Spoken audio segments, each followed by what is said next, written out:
ঈশ্বর, খোদা, ভগবান, আল্লাহ, রহমান, এনারা সবার পিতা, সবার রক্ষাকর্তা। এনারা কখনো চান না সন্তানের কোনো ক্ষতি হোক। সন্তান ক্ষতি তার নিজের ইচ্ছা করে। ভালোটাও বুঝতে পারে না, মন্দটাও বুঝতে পারে না, আর মন্দটাই বেশি ঝাঁপিয়ে পড়ে। যেমন পিঁপড়ের পাখা হয় মরিবার তরে, পিপীলিকার পাখা হয় মরিবার তরে।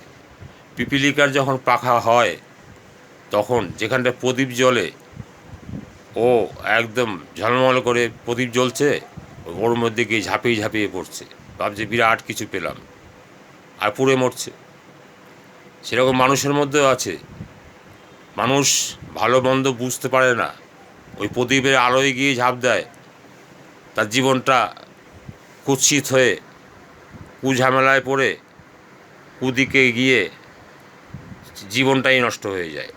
তা আপনাকে সেটা সুবিবেচনা করে সেইভাবে আপনাকে চলতে হবে।